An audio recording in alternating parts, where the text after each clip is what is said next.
think a lot of people don't waltz into retirement. They kind of limp into it. They're stressed out. The workplace isn't what it used to be. There's been a lot of cultural changes, keeping up with the workload, sitting in the traffic, dealing with all the household stuff to boot. So people just on the other side of years of stress, lots of work, high octane lifestyle that's mostly just dedicated to work and going through the day-to-day struggle type stuff. People get into their 60s and they're like, you know what, I've had quite enough of this. And if you're fortunate enough to have saved some money and to accumulated some benefits, whether it be Social Security, pension, or both, you start to look at the math and you think to yourself, can I go ahead and just turn this corner? And you can absolutely do it in a lot of circumstances, but you've got to consider the consequences of retiring on the early side. Right, like how early is too early? And if I do want to retire, maybe a little bit earlier than initially anticipated, what do I have to be mindful of? We're back, hitting you with another Saturday State of Mind. Jess, today we're going to talk about some of the hidden costs of retiring on the early side. Hidden, like things that we can find?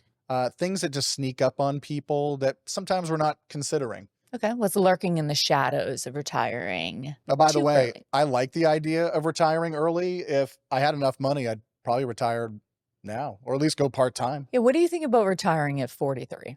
I would love it. There's so many things I'd love to do with some spare time. Running a business is a full-time gig. Don't pretend like you're not 43 yet, Mike.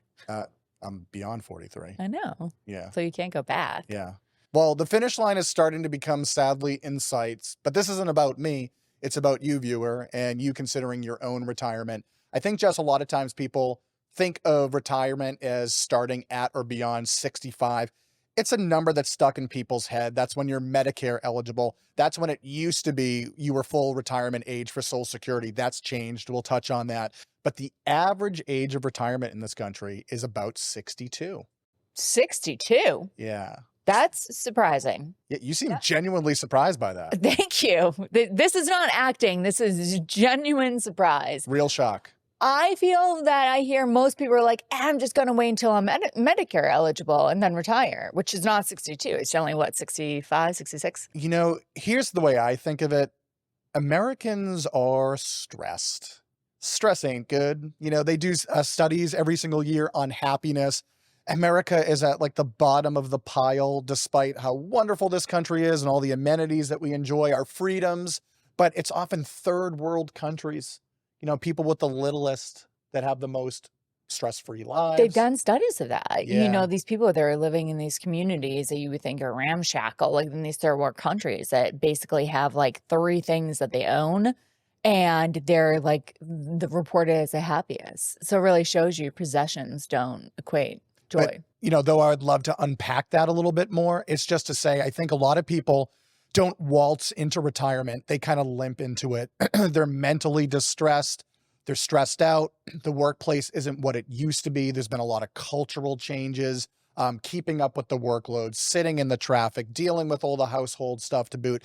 Plus, a lot of times people in their early 60s have other hangups that they have to deal with, whether it's taking care of children that just won't move out of the house or elderly parents that need caring for. Or the grandkids. Your average 60-year-old deals with a lot. So They call them the sandwich generation, right? Because they're taking care of their parents and then maybe their kids or even their grandkids. Also, I think, you know, maybe one of the reasons people are retiring early. Do you remember that thing called COVID? yeah, I seem to recall it. Do you remember it? Okay, just checking there.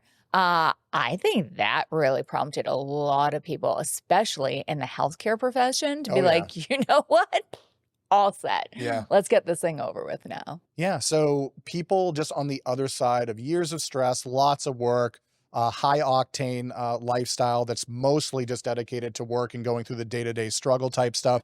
People get into their 60s and they're like, you know what? I've had quite enough of this. And if you're fortunate enough to have saved some money and to accumulated some benefits, whether it be Social Security, pension, or both, you start to look at the math and you think to yourself, can I go ahead and just turn this corner? And you can absolutely do it in a lot of circumstances, but you've got to consider the consequences of retiring on the early side. Right. Like how early is too early? And if I do want to retire, maybe a little bit earlier than initially anticipated, what do I have to be mindful of? Well, what do you worry about predominantly as you get older? The expense of what? Definitely healthcare. Healthcare, right? So Who's been providing your health care for the last 30, 40 years if you're 60 years old? By my employer. Your employer. So you've been on that employer insurance and it's been covering you and your family if you've got one. It's usually pretty good coverage. The expenses have gone up a lot over the last 15 years, but for the most part, we enjoy pretty good health care despite its costs. You're not Medicare eligible until 65. Mm-hmm. So if you quit the day job and you don't have a spousal plan that you can just kind of hitchhike on for the distance between, say, 62 to 65, you're going to have to go through the state connector Mm-hmm. and get yourself a health plan. And I think people get blown away by the cost of those plans because you're footing the entire bill. You're not splitting anything with an employer. That expense is 100% yours. Yeah, a lot of employers, I don't know the average, but from just anecdotally, like a lot of employers pay for maybe like 50%. I know some companies actually pay for the entire boot of that. But if you're on your own and you're paying maybe based on your age too, those premiums are going to be high. They're higher than I even thought they could possibly get, even post-COVID. Just this past week, Jess, I met with two single individuals and we budgeted for them $1,000 for their health care because they were retiring on the south side of 65. And it turns out they were like, Mike, you've got to raise that no matter where I've looked for even a halfway decent plan. This could be a geographic thing, but they were telling me they were seeing pricing for a single person at $1,500 per month. It really does depend, I think, what state you're on too. I mean, being in New England, I feel like a lot of things are more expensive up here, but even the difference between New Hampshire and Massachusetts, where our two offices are, there are way more options in Massachusetts for health care than there are in New Hampshire. And that's just health insurance. I'm not even talking about doctor's offices. Right. So a lot of times when people look at their budget, they look at what's already an expense for them. So it's your mortgage, it's your utilities, it's your groceries, but your healthcare bill, at least in terms of how you've been splitting it with an employer, is going to be markedly different in terms of the full boat cost if you're footing it yourself. So if you're single, you're probably looking at no less than about $1,000 a month. If you're married, it's probably about no less than $2,000 a month. And you got to factor that into your game plan if you're going to retire ahead of age 65. But that shouldn't be the reason why you don't retire before 65, right? If you can plan for it adequately, you got to have a plan. Now you have to think about where the income's going to come from. Mm-hmm. So you could turn on Social Security, but if you turn it on early as compared to waiting until your full retirement age, you're going to take a permanent haircut. You're often going to get something like 30% less than what you would otherwise get by, say, waiting to age 66 or 67. And a 30% haircut as a permanent cut, that's a lot of money. Right. Because what's the age range you can collect Social Security? Anywhere between 62 to 70 for most people. And every year you wait, it's about what, like 7-8% more? It's a little bit different. Ahead of 65, you get about a 5-6% increase for every year that you wait. Beyond full retirement age, you get an 8% increase annually for delaying. So that really can add up. So if you can delay collecting Social Security, that might be one way that it helps. Plus, there's another dimension to this. When you retire at 65, and let's say average life expectancy is 85, you've got a 20-year journey ahead of you. If you retire at 62, you've got a 23-year journey ahead of you. And a lot of people say, what's a couple of years? How much difference can that possibly make? Well, 3 years on 20 is a 15% increase. That's a lot. That's that much more time that your money has to stretch and cover. And if you're trying to stretch and cover that time on a benefit that's now permanently 30% less, it means that your nest egg has to do so much more work. And so you have to be so much more acutely aware of what kind of investment and withdrawal strategy that you have, not to mention a tax strategy. Right.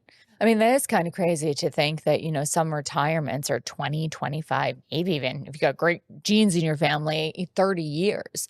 I mean, people work for that long. And now you have to make sure that you're spending less for just that same amount of time in retirement. Yeah. That's insane. And another odd thing kind of happens. We'll see a lot of people who say, you know what? I do want to delay my Social Security, but I still want to retire early. So I'll just draw more so on my nest egg, or I'll work part-time a little bit. They try to do something to bridge those years to see their Social Security increase. But that tends to have a bit of a hidden market psychological effect. In other episodes, Jess, we've talked about how people can be a little bit reluctant to spend their money in the early years of retirement because now they're drawing on a finite sum. Your nest egg it might be growing, but you're not adding it to it anymore once you've retired. And so there can be a hesitancy to go ahead and spend that money freely or liberally. And so when you delay Social Security and you put a, say, greater onus on your nest egg to do the budgetary work for you, all of a sudden it becomes like that much more acute. Man, I'm really dipping into my nest egg to kind of a large extent, all in the early years. Maybe I should go a little bit easy. So the point being is that when you're spending the government's money, when you turn on Social Security, even at a lower rate, it's a little bit easier to spend freely because it just doesn't feel like your money. It kind of feels a lot like the paycheck money that you used to get. But if you have a majority of your money coming from withdrawals from your own pocket, it takes on an entirely different shade. Right. It's money that might not be in the market, not getting those like upsides and those returns as well. And that has a compound effect too. Right. So just in this short conversation, we've talked a lot about the psychology of money, the additional years that you have to cover, what your money has to be doing to cover those additional years, whether by investment or tax strategy. Plus, we've talked about Medicare. There is so much that's baked into this casserole that needs so much careful planning that left to chance could leave you short on money further into your journey. You risk maybe having to go back to work or downsize your house involuntarily. There are real consequences for not really mapping this all out as carefully as you can, so you have real clarity and confidence with what it is that you're doing. So I think what you're saying, Mike, is it's not that you can't retire early. It's just that with anything, it requires proper planning with a professional. If you like this video, hit like and subscribe for more and click on the links below. We'll see you next time. See ya. If you liked this video and it helped you, watch another one and don't forget to hit subscribe.